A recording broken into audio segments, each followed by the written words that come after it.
Ready? Yep, fire it up. Cheers.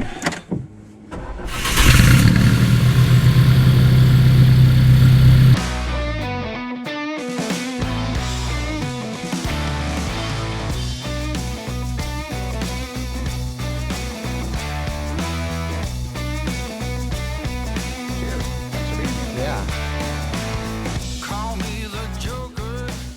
Call me the fool. All right, so what is the best car you've ever owned? The best car. Well, that's kind of hard to define best. Right. But I think one of my most memorable was my first car. Because a lot of my friends, their parents were buying them cars when they turned 16. So, of course, my question to my parents was, well, what kind of car are you going to buy me when I turn 16?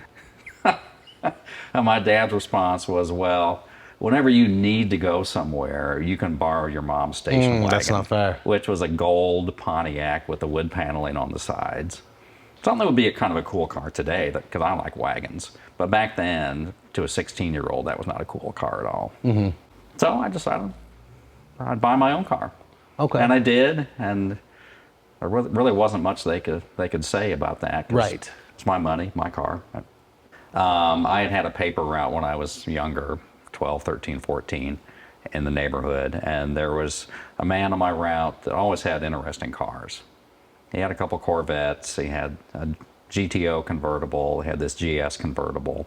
So, and I had commented a couple times on this Buick, if you ever wanted to sell it, to let me know. I might make a really cool first car for me, because I liked interesting cars even back then. So he said he'd think about it, and I never heard anything until the day of my 16th birthday. I get a call from this guy, says, okay, I'm ready to sell the car. So we quickly came to an agreement on the price.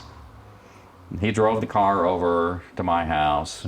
We went to the bank so I could withdraw the money that I'd saved for my paper route.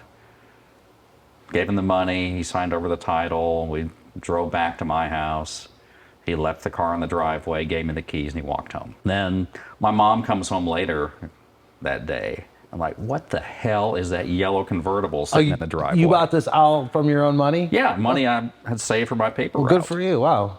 It was a 1970 Buick GS 455 convertible, which was kind of an unusual car back then. It was Buick's performance model. Exactly the kind of car they probably didn't want a 16-year-old to have. What is that? Well, it was the GS 455 had a 455 cubic inch V8 in it. It was a very high performance car, and a convertible too. Gotcha. Probably not something, the safest thing for a 16-year-old boy to drive. All right. And what did you like about it so much? I liked that it was different, that it was powerful, it was something nobody else had.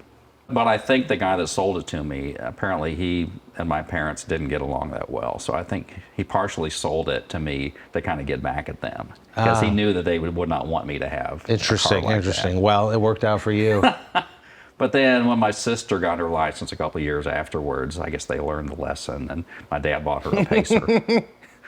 If they, It was an AMC Pacer. It was red. It had the Indian blanket seats on it. All right. Well, question 2 is, what's the worst car you've ever owned? Well, I've had a couple of those.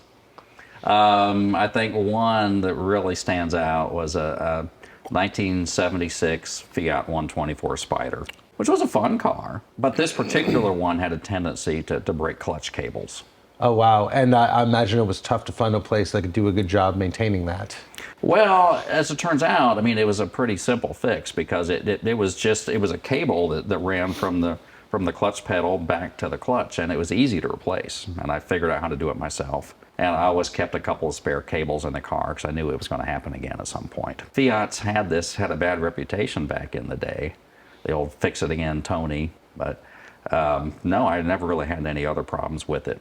Wait, what is Fix It besides Again, that. Tony? What does that mean? Well, Fiat, F-I-A-T, Fiat stands for Fix It Again Tony. All right. And I guess it works because Tony is from Anthony, which is an Italian name. So. Yeah. All right.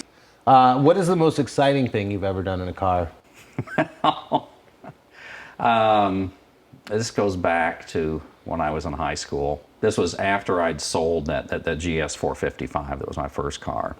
I had a 73 Maverick Grabber. Never heard of that. That was the name. It was the Maverick. There was a special edition called the Grabber, and it had a 302 V8. So it was kind of like a mini Mustang. One weekend, a friend of mine and I we were trying to find this party that we knew the neighborhood it was in, but we didn't know the address. So we were driving the Maverick through the neighborhood, and someone starts following me. I kept driving through the neighborhood trying to find the party, and this car is still following us. We finally gave up on trying to find the party, so we started to head home. I thought, well, this guy's still following me. Well, I can outrun him. So I'm back on the main road, and I could see him tailing back behind me, and I was going well over 100. Wow. And then there were some winding roads that led back to home, and up over this hill, and then there's a one-lane bridge. And I get up over the hill, and I'm crossing the one-lane bridge, and I see all these flashing lights in the distance. Apparently, the car that was following me was an unmarked police car. And I learned that day that no matter how fast of a car you have, you're not faster than a police radio. Wow. Was he just randomly following you? I never really found out why. Well, so what happened when you reached the police officers that were waiting for you? Oh, well, I ended up getting a ticket for reckless driving because of my speed. Next question is manual or automatic? I still prefer a manual. Okay. I love the interaction, the process of shifting the car, selecting your own gears, engaging the clutch. It's just a more interactive process that I really prefer, even though I know that a PDK can shift faster than any human possibly can. But I just like the interaction with the car. But it's kind of a shame that manual transmissions seem to be going away. I mean, there are so few manufacturers that still offer one. All right. What car do you regret selling the most and why? That's an easy one. It was a '69 Porsche 911 E-Targa. It was my first Porsche, so it kind of introduced me to that world. It was my 30th birthday present to myself. Nice.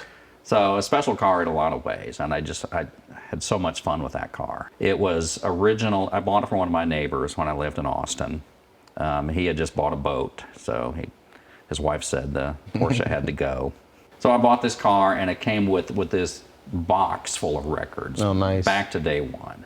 It was a European spec car. The original owner was an attorney from Mexico City who had picked it up at the factory and then had it shipped back to Mexico. And then it eventually ended up in Austin with a long-term owner who then lost it in a divorce settlement. And his ex-wife kept it a couple of years and spent a lot of money maintaining it. And then it went on to my neighbor and then on to me. But it So was, you seem to pick up a lot of cars from your neighbors. yeah, it's funny how that happens. And is that a picture of this car here? It is, yeah. Yeah, this is actually it. Oh, that's nice. Silver. It had the black and white houndstooth seats in it. Yeah, it looks like it was in really good Very nice, condition. very original car. Yeah, that's really nice. And I kept it about 2 years. So I was thinking about buying a boat, and I'd mentioned to a friend of mine that I was thinking about selling it, who then mentioned it to a mutual friend of ours who lived in Michigan at the time. So then he called me and said he's very interested in it. And I go, well. So I'm coming back from my trip. I'm at the Austin airport waiting for my luggage. And there I see my friend Jim from Michigan. He saw the pictures, flew to Austin. We went from the airport directly to my house, drove the car. I gave him a price I thought was kind of high. And he said, okay, I'll take it. So he wired me the money the next day and drove it back to Michigan. So what do you miss the most about it? I mean, I used to call it my therapy car. If I was having a bad day, I just got to drive that car. That's a common thing. Especially on some of the windy roads on the west side of Austin. It always gave me a good attitude adjustment whenever I drove that car. So you sold it and then you bought a boat? No, I did not buy the boat. Oh. I just sold the car and didn't buy the boat. Oh, man. Because it was, when I bought it, it was not an expensive car. I mean, it was a $10,000 car because it was a 15-year-old sports car. Mm-hmm. They weren't hugely desirable back then. But today, that car with those options and those records, probably close to $100,000. Could very well be, yeah. So last question, what is your favorite car movie? I'm not really a big movie person, but I think that there are some car appearances in movies that kind of resonate with me. The Porsche 928 and Risky Business, that really spoke to me, and as a result, I've owned 3 928 since then. 2 of them are here in this garage. Well, I gotta say, this is very good. It's different, isn't it? I mean, it's rich and it's a little sweet. It's not very sweet, and it's smoky, but it's like legitimate smoke. It tastes like you're kind of drinking a campfire, which can sometimes be an unpleasant flavor, but it's very good. And is that the peat? What Yeah, I creates believe it's that? the peat. Yes. Okay. Okay, so you've had a really interesting career path. You mentioned something that I want to talk about first. So you worked for the lottery. I did, and most people don't realize that that's really a business, but it is a business, and it's a big business. So you were involved in the launch of the lottery in Indiana? Yes. So what does that entail? Because I would think that would be a big undertaking. Oh, it is. It's massive. I mean, because you're talking about a business that goes from 0 to $1 billion in sales almost overnight. And was that specifically scratch tickets, or was that like Powerball as well? Well, it generally started out with the scratch-off tickets, and then generally the Lotto and Powerball were added later. All right, cool. All right, well, earlier this morning, Chris took us out for a really fun ride in this beautiful Alfa Romeo 4C. So we're going to cut to that, and we're going to get back to the interview.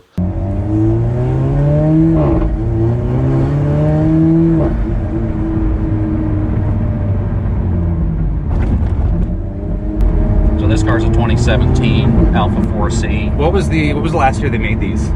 I think 2020 was the last year for these.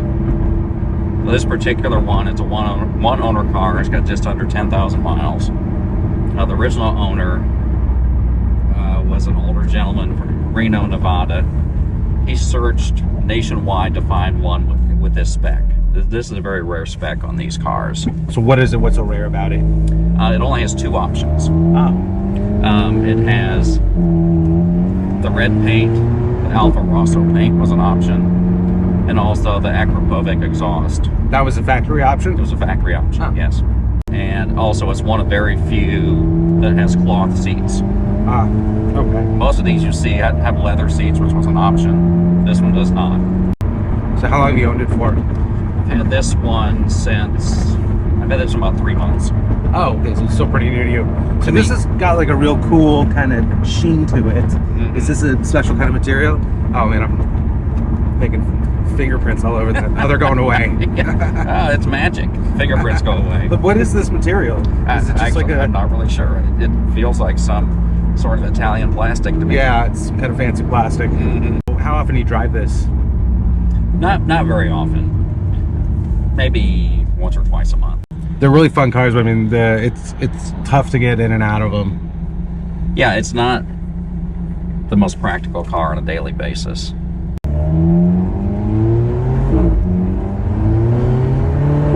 Wow, that exhaust is crazy. And I think this transmission is suited for this car, but I would have preferred a manual, but Alfa never made a manual transmission. Yeah, for when these cars. when these first came out, I was looking at getting one as well, but because you couldn't get a manual, I didn't. And that's why I hesitated for the longest time, for the same reason I wanted a manual. But when I ran across this one, I finally broke down and bought it, and I'm glad I did. It's just a ton of fun. Yeah, I mean, they're very desirable cars. They got monocoque chassis, they mid-engine, they look fantastic. And the carbon fiber tub, you can see all the exposed carbon fiber throughout the interior. It's really cool. So even though it's a 4-cylinder turbo, it's a 1.8 liter 4-cylinder, 237 horsepower, but the car weighs less than 2,500 pounds. Wow, that's really good. I mean, it's definitely got some kick to it. What's this little thing right here? Storage. Okay. Storage is at a premium in this Okay, car. yeah, it doesn't have a glove There's no compartment. glove box. Okay, yeah, and there's no pockets in Nope. the doors. You got that little pocket Oh, back wow. there. There's a small storage area behind the engine, but that's it. So, I know you spent a few years flipping houses. Anything interesting come out of that? Well, there was one house that I did a few years ago, and I was contacted by a producer from HGTV for this show called "What Do You Get for the Money?" Oh. Where basically they pick 3 cities and 3 price points, and show what you get for 300,000 in these 3 cities, what you Okay. get for 500,000, what you get for $1 million, and they selected one of my houses to be on that show, so they came to Dallas and Wait, let me ask you, how did they even, what made them even want to reach out to you? apparently a realtor who I knew had been contacted by the producer looking for interesting houses in a certain price range, and for some reason she thought of me. So tell me about that. Like, you know, they came and interviewed you. Did they take a tour of the house? Yeah, they came and interviewed. They took a tour of the house.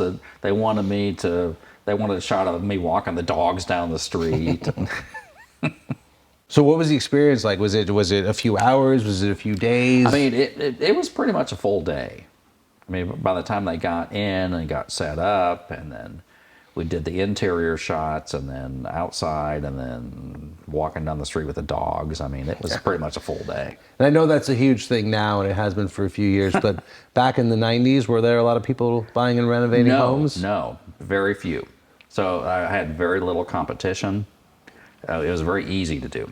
I couldn't do that today the way I did it back then. Yeah, it takes a lot of work. And there's so much competition for any property that is a renovation candidate.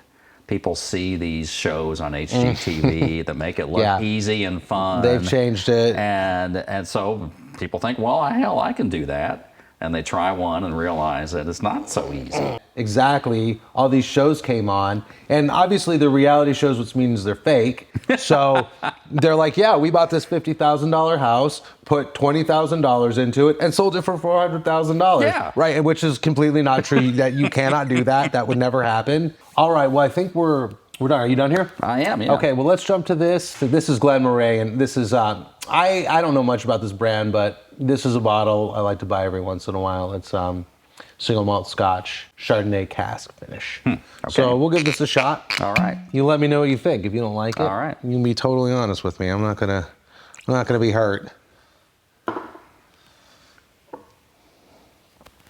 All right. So you did the house flipping for a few years, and then did you become a real estate agent after that? I did. And how long did you do that for? I did that about 10 years, although I still have an active real estate license. But I'm primarily in the car business. About 5 years ago, I had met Dick Brink through a mutual friend in the Porsche Club. And I was thinking about opening up my own little dealership that kind of specialized in the kind of cars I like. So I called Dick one day and asked if we could sit down and talk about the business and what it takes to get started and so forth. And he was like, yeah, sure, come on over. And we talked for a couple hours, and then at the end, he's like, well, I have an idea. I already have a license. Why don't we just work together? And he's still involved in it, but he doesn't have to deal with the management and the responsibility of owning What's the the name of the business. company? It's Texas Motor Works. Okay. So it was established by Dick Brink in 1982. So the company has a phenomenal reputation, and that was why I wanted to be associated with it and why I eventually bought it. Now, is there like an actual brick and mortar dealership? Or do you guys do everything online? We have a physical location in Arlington. We do most of our sales online. All of our cars are stored indoors at 3 different garages, one in Arlington, one in Dallas, and then this one here in Frisco. Okay. But our official location is in Arlington. Are there any brands that you try to stay away from? I don't know if there's anything I stay away from, but I think I tend to gravitate towards Porsches, Alphas, Audis. All right, so you're probably familiar with what's called tasting notes, right? No, I don't think I am. Basically, what tasting notes are is they're individuals that have very sensitive palates, and they will drink something like a Scotch, and they will taste a wide variety of flavors. It's very interesting to read them. Some of the flavors they taste are not even food items. So like what? Some people will claim to taste an old chair that's been left outside during the fall. With wine and sometimes with whiskey, a big thing people say they can taste is forest floor, which I think means... What is that? I think that means it tastes like dirt. That doesn't sound very pleasant. So that's apparently an enjoyable flavor for some people. But you're gonna see, we're gonna go over this. It's very entertaining what professional tasters can claim to taste. Huh. So there's 3 levels to the taste. The first is called the nose, which is where you inhale it through your mouth and then you exhale it through your nose. And people believe that there will be lingering flavors that you can taste. So we're gonna try that. So just inhale it through your mouth and then exhale it through your nose and see if you can taste anything.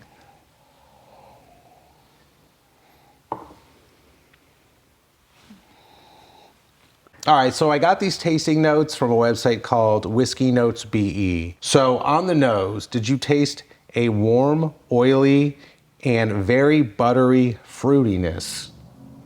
I can't say that I did. Me neither.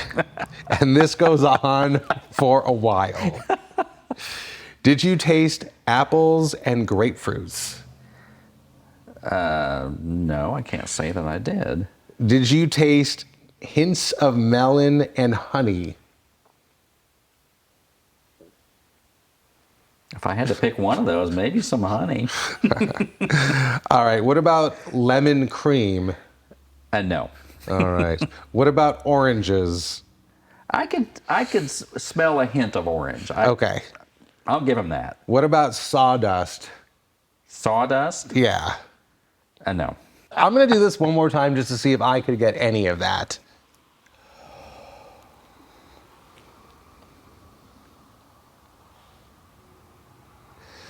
I mean, honestly, there was like a somewhat vanilla and maybe cherries or something. Did you get anything from that? I could say maybe some vanilla, but no cherry, no. Okay. So next is what this person is calling the mouth. I think what some people call the taste, which is just drinking it normally and seeing if you can taste anything.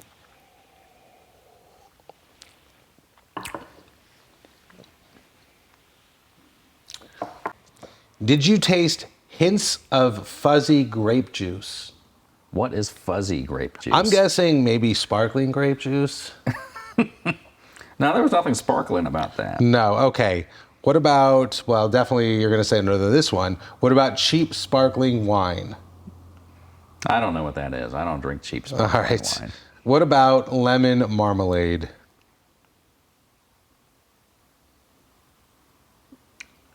Maybe apricot marmalade. Okay.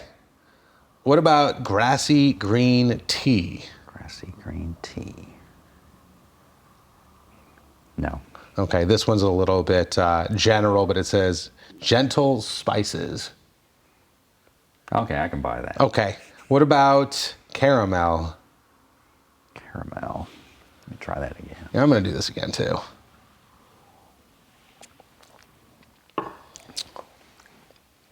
I can taste a hint of caramel Okay. in that. And then they have oaky dryness listed as the last one, which is probably there. I mean, I can maybe get some of these things mixed together, but that's a big maybe. Yeah. All right, so the finish is you take a drink, and the finish is kind of the lingering flavors that are in your mouth or throat.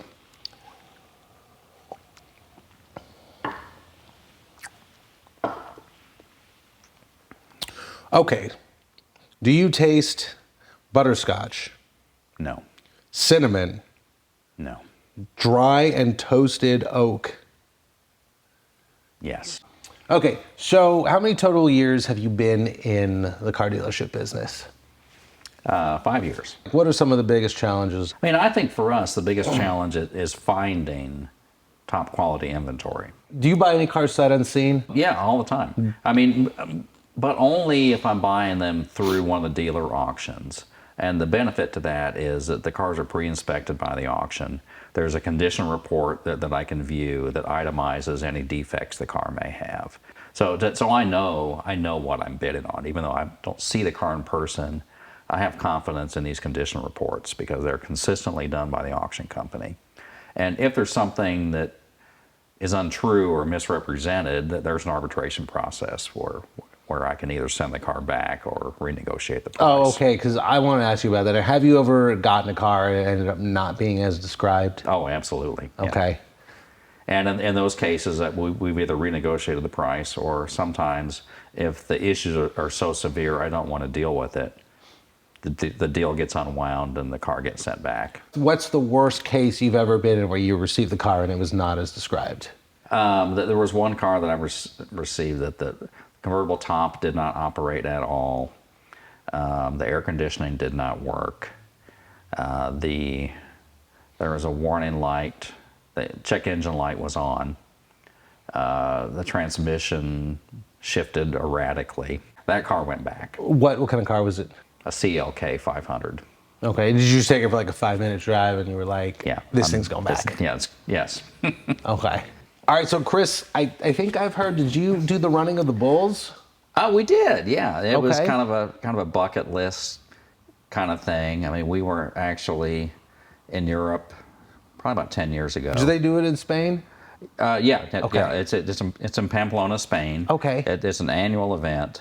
We were actually in France for a wine tasting tour of Bordeaux, but then we decided to take a detour down through Spain because we were there. Wait, were you out there intentionally, or was it like, we're here, they're doing it, let's do it? So we were in France intentionally, but I knew that in July every year, I think around the 7th or 8th of July was when they did the running of the bulls in Pamplona. So we decided at the end of our France trip to take a detour down to Spain. So we decided to go check it out first, just to kind of check out the lay of the land before we actually participated in it. So we went down one day and kind of scoped it out, and then we realized that you have to be there because the running of the bulls, I mean, it takes place through the old town of Pamplona, and they have this route kind of gated off. So there's one path through town, through these cobblestone streets, that ends up at the stadium where the bulls end up in a bullfight. And in order to participate, you've got to be within the gates by 8 o'clock in the morning. And then they close the gates. So we're there, and it's just wall-to-wall people. We're just packed shoulder to shoulder, no room to move at all. Is this just all people hoping All to people. get into this? Well, everybody's in there. Oh, so they don't, it's like if you get here before 8 a.m., you're in. You're in, and we close the gates, and you all are in there. Okay. There's no movement. And there was no room to move anywhere. What if someone's got to use the restroom? Too bad. There's nowhere to go. And then when they release the bulls at the starting point, that they fire off a cannon to indicate that the bulls have been released. How many are there? I think there's about a dozen. Okay. So the cannon signifies that the bulls have been released one at a time. And thankfully, the crowd starts to kind of dissipate a little bit once that happens. Because once the bulls come through, I mean, they are running. And apparently, it's relatively safe as long as the bulls don't turn around. Because if they turn around, they're focused on something, and it doesn't end up well for somebody. Right. Is it true that you don't wear red? Well, you're supposed to wear all white and a red bandana around your neck. Okay. So, and almost everybody is dressed in that attire. Including? Yes, we went and bought a white outfit and a red bandana, so we fit in. Okay. So the cannon goes off, the crowd disperses a little bit. First bull comes through, continues on. There's usually like a handler running behind each bull to kind of keep them on the path because they don't want them to stop and turn around. Another bull goes through. I was close enough to pet one as it ran by. Third bull comes through, and he turns around. And he sees somebody, and he runs towards them and kind of gores him with his horns a little bit, and then the handlers get the bull on the way, and people take this person away, which wasn't doing very well. And then another one comes through, and then it turns around. And whenever it turns around, people are like scrambling towards the sides because there are all these fences along the path. Is there anywhere for them to run? The No. people? No. Okay. You've got to like climb up on the side of the fence and hope the bull doesn't So the bore bull you. is just running along, minding its own business, and then it's like, oh wait, I want to go gore Yeah, that I want to go back person? this way because that person, What triggers that? I have no idea. This was not a good follow-up to your scotch. Normally this is pretty good, but This had so much flavor and was I so think we should have rich. started with this one. Possibly. All right. What Because do you? definitely a very different taste profile. Yeah. All right. What do you want to do next? Have you ever had this before? Glenlivet 15. I've had, I don't know if I've had that one. I've had a couple of different versions of Glenlivet. Did you like them? I did. I really like Glenlivet. I typically at least try everything they come out with. And actually, yeah, I want to try that, and I have a story that associates with Perfect. that too. Well, let's do this then. Is that guy ready to go? It is, yeah. All right. Okay. All right. So you're legitimately a big whiskey guy, right? Well, I'm not big, but I like it. Okay. But when you order a drink, it's usually whiskey, right? Yeah. I just accidentally drank out of your glass. Sorry. It's okay. The alcohol will sanitize I it saw all. like a little bit, and I was thinking, we don't want to mix those flavors. That was the thought that went through my head, and I was like, that's not my glass. All right, cheers. All right. Cheers.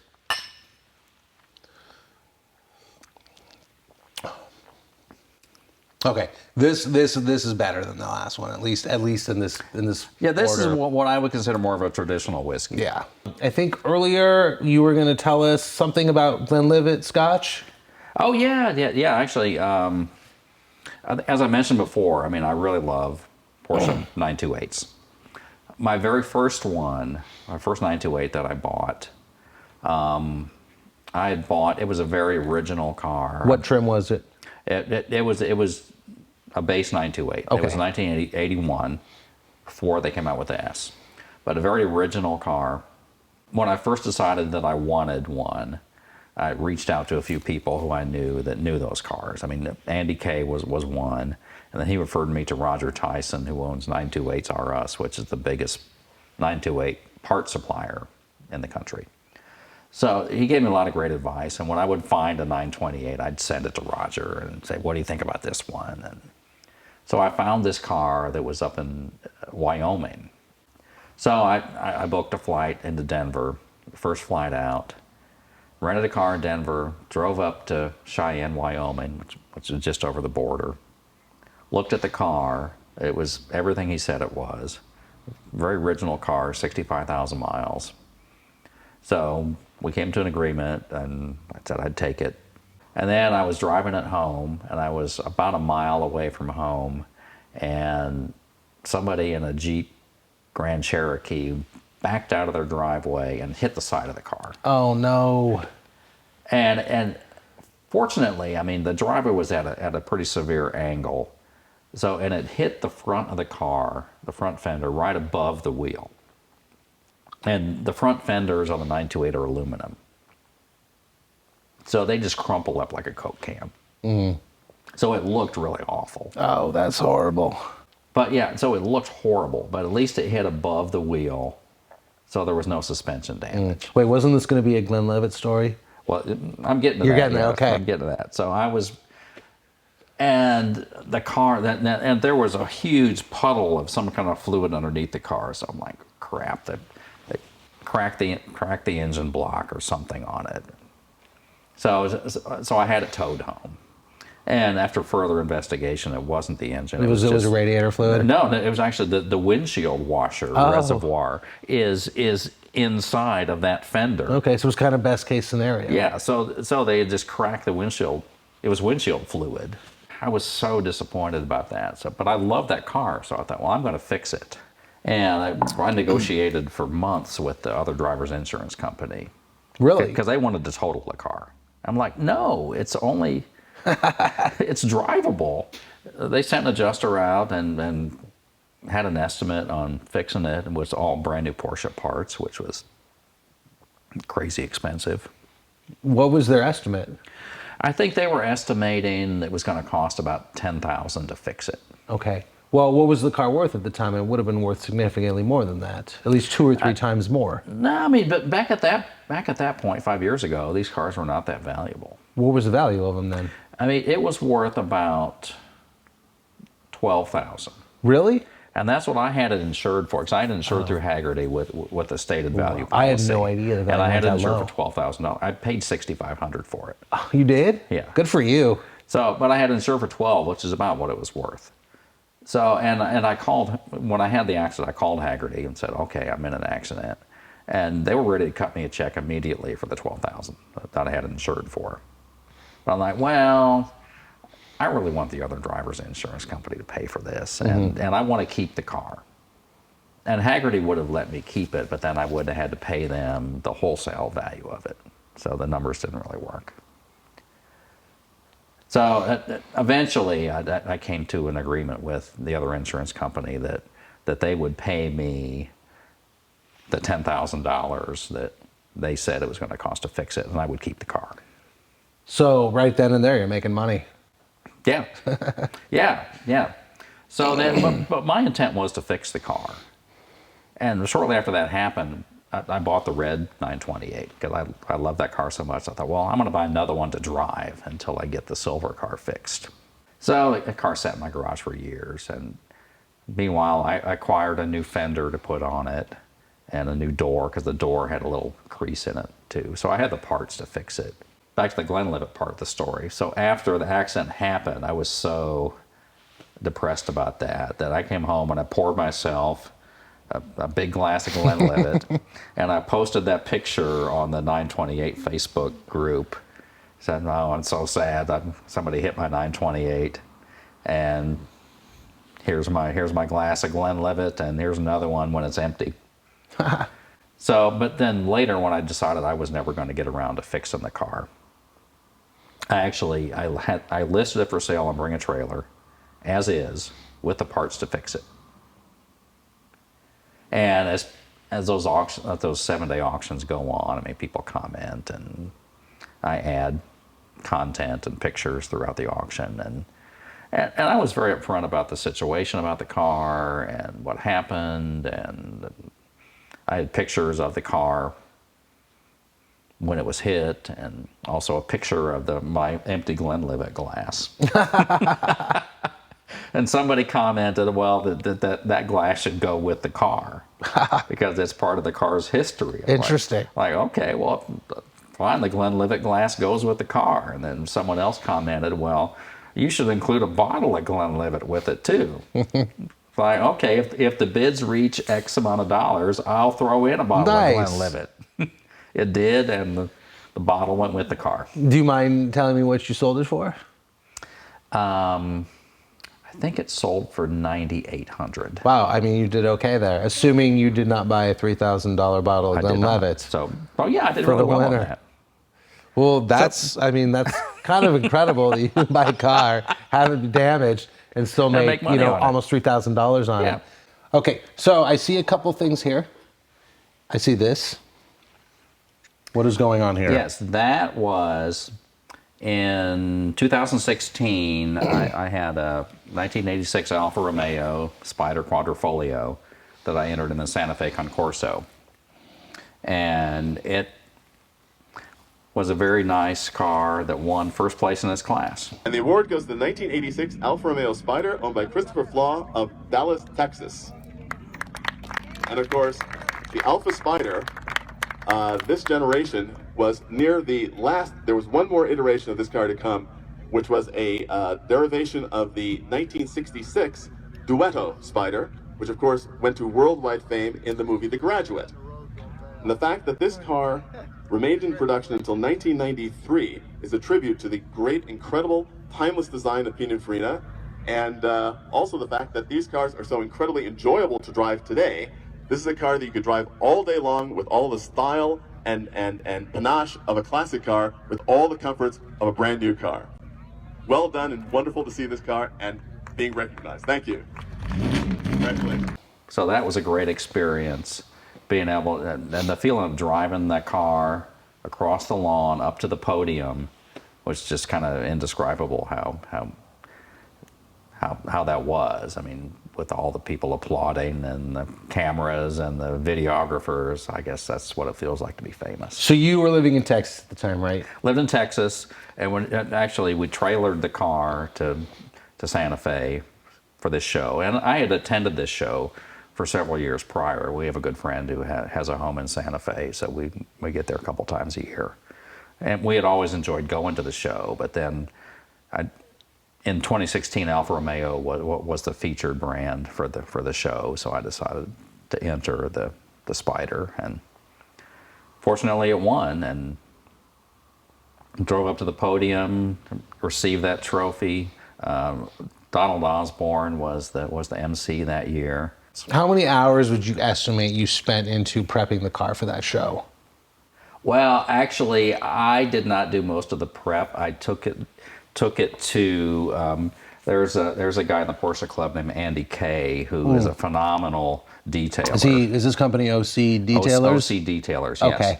So and he had detailed a number of my cars over the years.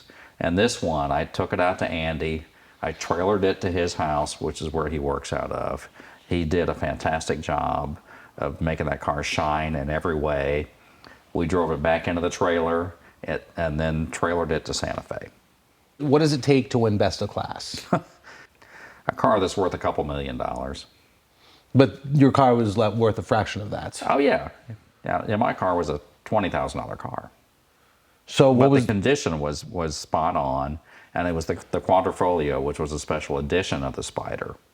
So even though it was a newer car and not particularly valuable, the rare specification of it and the condition of it really pushed it over the top. All right. And then you've got a book here. So that was actually the program from the Concourse. Okay. This is really neat. And all these vehicles were in the show? Yes. All right. Have you ever showed any other cars? Actually, the car behind you I actually showed in the Italian Car Fest show in Grapevine. In Grapevine? Yeah. Oh, okay. And it won first in its class Really nice. this year. Oh, congratulations. Okay, cool. Well, we've got one more bottle of whiskey here. What can you tell us about this? So this one is actually Colonel Taylor. This is a Kentucky bourbon whiskey. So it's a legitimate Bourbon. Kentucky bourbon. All right, cool. I've never seen this before. Is this rare or is this something I've just never noticed? It is relatively unusual. Okay, and it's bottled in bond. All right, great. Well, let's give this a shot here.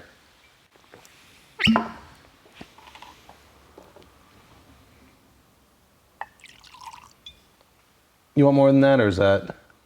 I like this one. You give me a little more. Okay. Okay, well, let's give this bourbon a shot here.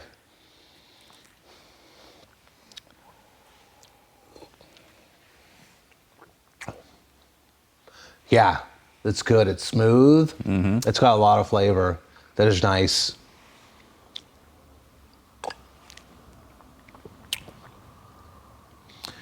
Definitely taste some vanilla. Taste some caramel. What do you got?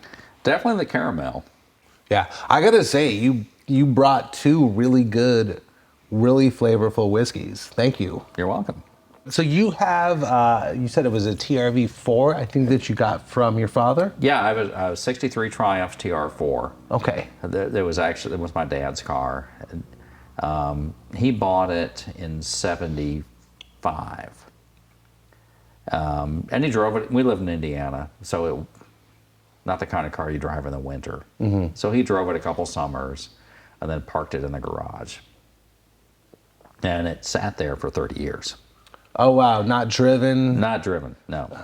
So, I mean, it's my understanding that after 30 years of not driving, like, you do not want to just hook up a new battery and start that car, right? Like, you want to drain the gas, you want to drain the oil. Mm-hmm. How does that work? Yeah, so when I inherited the car about 10 years ago, I found a shop in Arlington who just specialized in vintage Triumphs.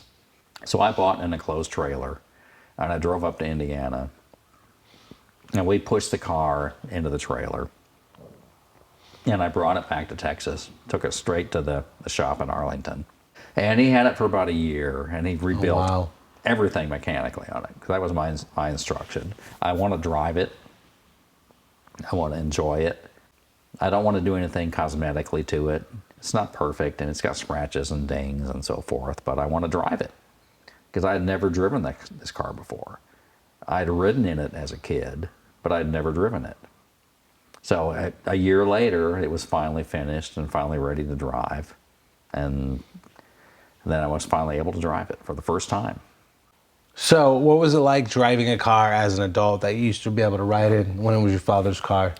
Yeah, it's kind of undescribable. I mean, it kind of takes me back to that connection, and that's why I'll never sell that car. It'll go to one of my nephews at some point. That's great that you'll keep it. It's just interesting how cars can become such an important part of our lives. And it's just driving that car. It's so unlike anything else I own. The way you drive it, how mechanical everything is, the way it shifts. It's back to another era. It's got to be such a direct connection to your father. It is, and that's why I'll never sell it. And that's why it'll stay in the family. Yeah, that's so neat. I mean, I would just imagine just even having your hands on the steering wheel and knowing that like your father had his hands on that exact same steering wheel, shifted that exact same shifter. That's so cool. And that's why I don't want to touch the cosmetics, because that's part of the story. Right, like it doesn't matter. I mean, you're not going to show it. I mean, No. it's the emotional and spiritual connection to it. Absolutely. Yeah. Cars are so wonderful. Yeah. Okay, so this is a story of the Triumph TR4 that I have that was my dad's car. So I've got a lot of great documentation, the original window sticker, some other documentation from early days of the car. So my dad bought the car in '75, and we lived in Indiana. So he drove it summers for a couple of years and then parked in the garage. And then that's where the car sat from 1977 to 2016. You can see that the car was parked and then stuff was stacked around it and on top of it. It was a shelf. Yeah, basically, yeah. There was like a little scaffolding, so the stuff wasn't sitting on top of the car, it was sitting around the car. But that's where the car sat for all those years. And then when I inherited the car, I bought this trailer and I drove to Indiana. We pushed it up in the trailer and I took it back home. There was a shop I found in Arlington that just did Triumph restorations, and they had it for exactly a year to get it running again. And then here it was in 2017, the first time I'd ever driven it. And it's still sitting in my garage today. I need to get it out and drive it again. I mean, that's so cool that you did this. What gave you the idea to make this kind of map?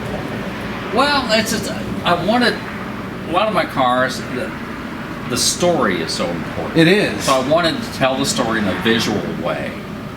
So I kind of came up with the idea to put this on a poster, and then I did this one, and then I have a similar poster for the red 928 downstairs too. That kind of shows the journey of it and a lot of the pictures and the history that the car has. This is so cool. So who are these three people? It's me, my brother, my younger brother, and my nephew. Well, his son. So he's one of the 5 that might inherit this car. Okay. So one of my nephews will inherit this car at some point.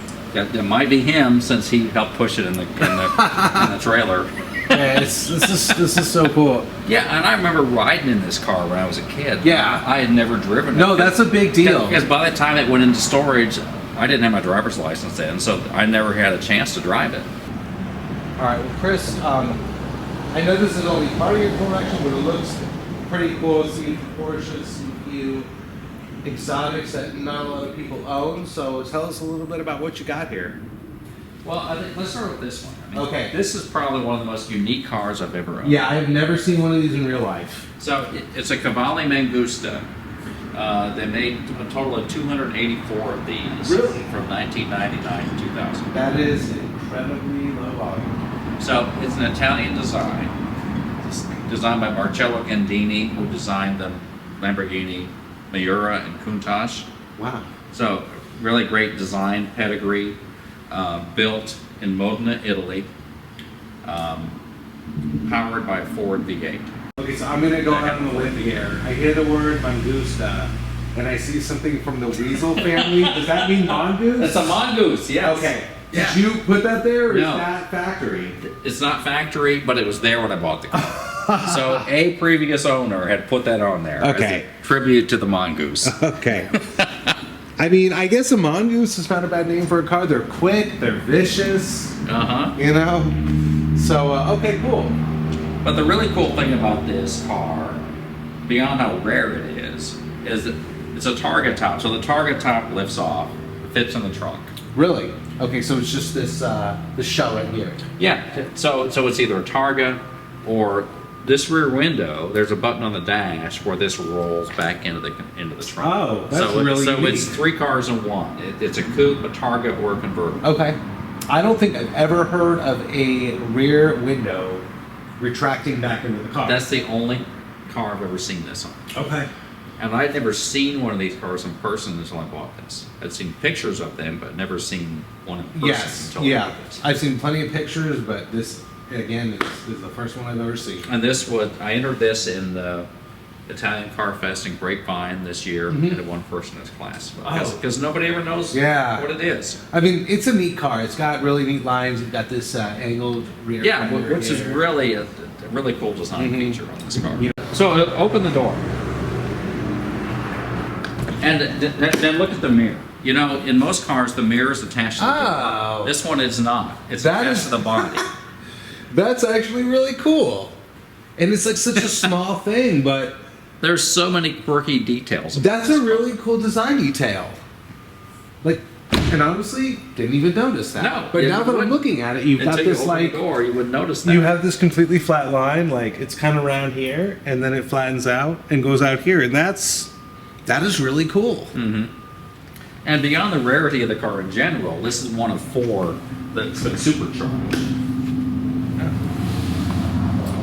And did you say you said it's a V8? Yeah. So does it actually? It's got some power to it. Yes, 4.6 liter Ford V8. And then this one is also supercharged. The cutout for that engine bay is really small, especially Yeah. for a V8. I mean, look at this line. Look at this line from here to there. I mean, that's like a good 1.5 feet. You know, before they decided to give you access to the engine. So you know what? I guess this would be what's called front mid engine, isn't it? Because exactly. Because you know what? The weight of this engine, is slightly behind the front axle. Yeah. So it would be front mid. Yeah. And but they really like hopefully they'd give you like some space up here to work. Because this was originally supposed to be a Di Tommaso project. Oh really? Who did the original one and the Pantera, but apparently there were some financial and health difficulties with Alejandro Di Tommaso at that time. So Shell Cavalli, who was the importer for Maserati and Jaguar in California, took the project over and put his name on it. Okay. Because he built the factory in Modena, Italy to build these cars, and then he sold them through his dealership in San Francisco. And then just looking at these headlamps, I mean, there's a ton of detail here. Like the way this curves around, the grill here, and then even the cutouts into the front around here, like that's very complicated. Yeah. For an auto manufacturer to do that, like you don't see that very often. And I have an extra set of headlight covers for this car too. Wow. In addition to the interior, which if you look at all this leather, everything is Everything. Italian hand stitched Wow. leather. Yeah. But all the gauges are Ford. If you look at the Ford Mustang from this era, Yeah. Well, this is so cool. This design right here, where they have the chrome finish there's so on the many top great and details bottom. on this car. Yeah. You can speaker here, and even that door pull is really cool. So full Italian leather Yeah, everywhere. interior. Everywhere. Okay, and it's it's a pretty neat color too. It's definitely a rare. Yeah, the interior color on this car is tobacco. Okay. So they made these cars in 3 interior colors: tobacco, beige, and black. But this is the most Italian color of the 3.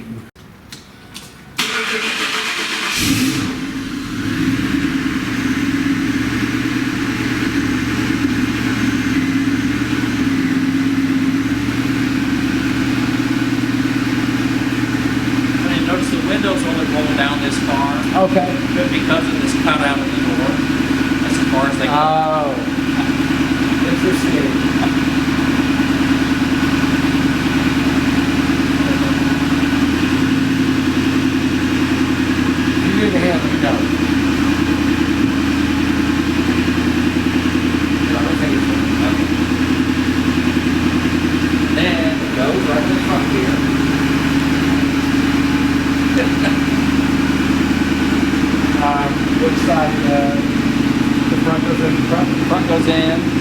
kind of slides on top of those rails there.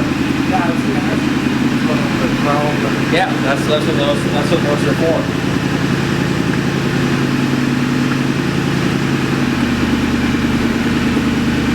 That really wasn't bad. Yeah, that, and then shut the trunk. And then, for the real party trick,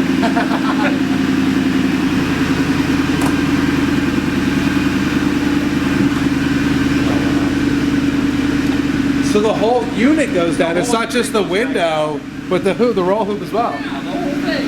Oh, that's pretty cool. Look at that. That's really cool. Now it's a full convertible. Yeah. How long have you had this for? About 3 months. Okay. Okay, so you got that to show for it. Yeah, it's understandable.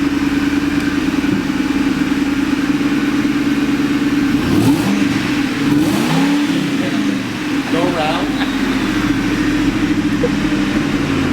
Like, okay. Got it.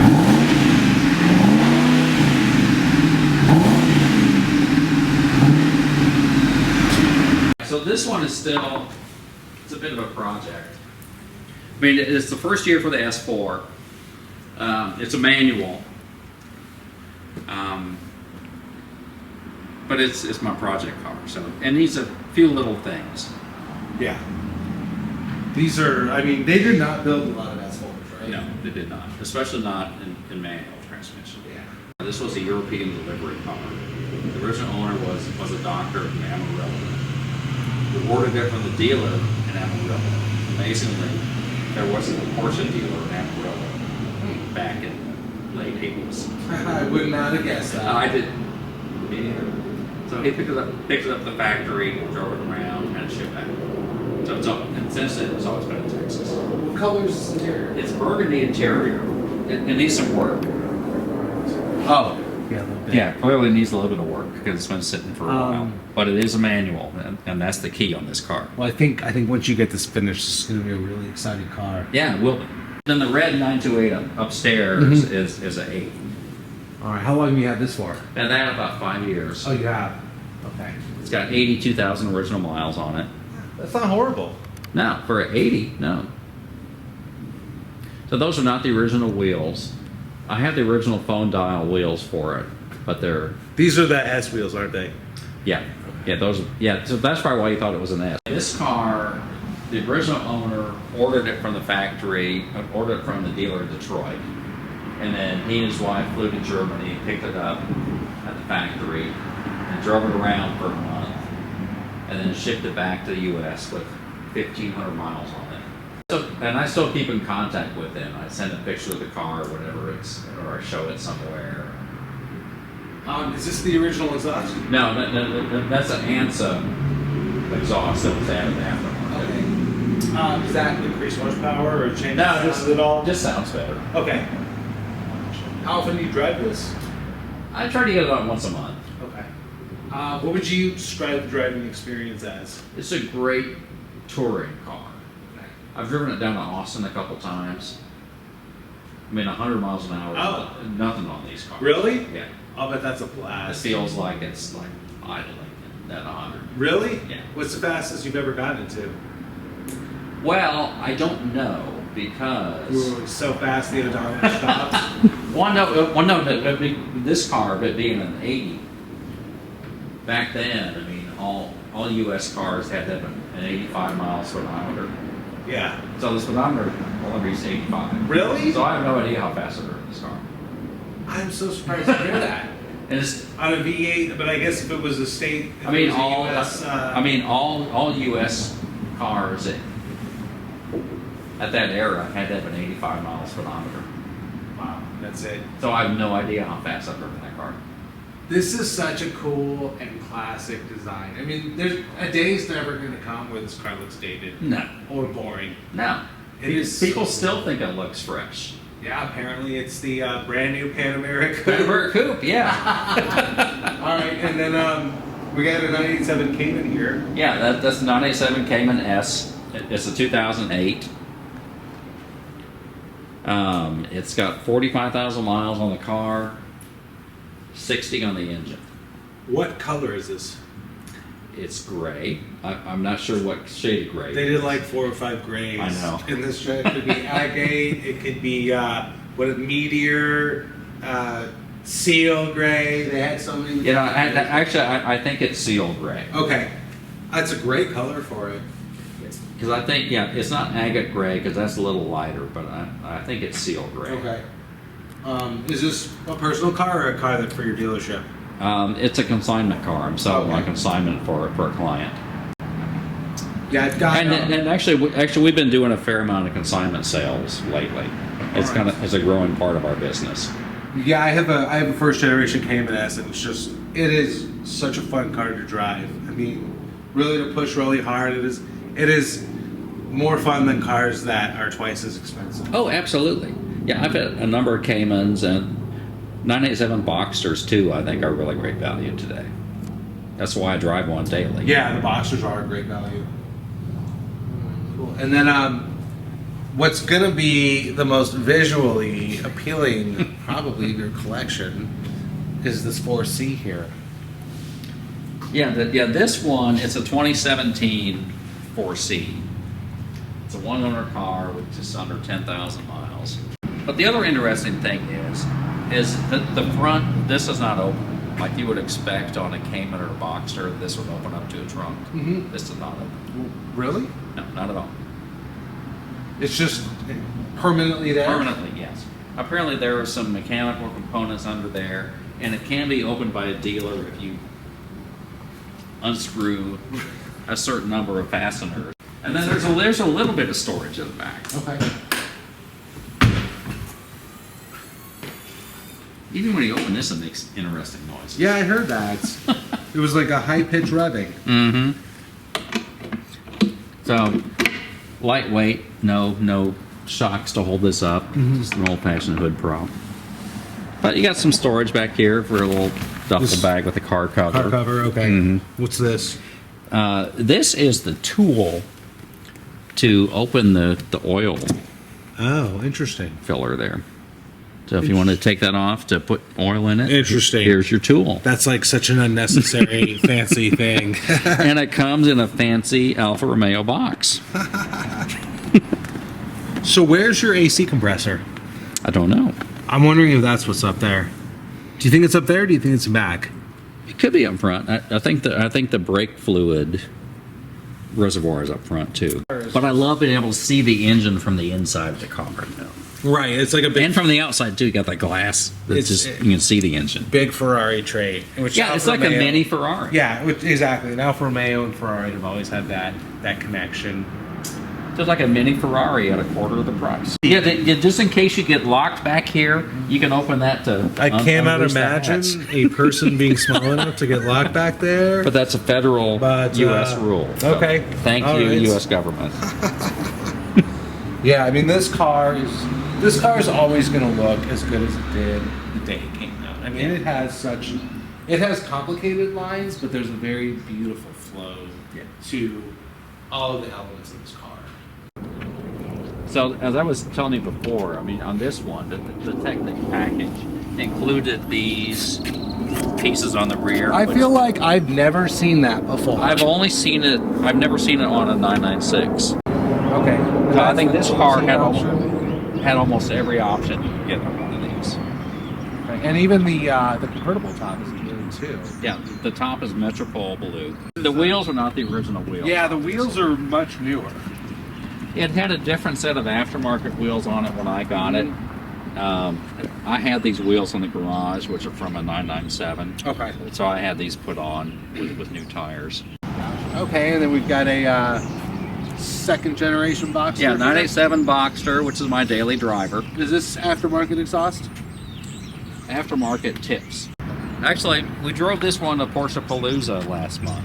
What city was that in? Eureka Springs, Arkansas. How long did it take you to get there? It's like 400 miles, so like 5 hours. Oh, that's not horrible. All right, well, Chris, thank you so much Sure, for thank you. coming on to Whiskey and Wheels. And what was the name of your dealership again? Texas Motor Works. Texas Motor Works. Okay, I will put a link to his dealership in the description of the video. So thanks again, and thank you for watching.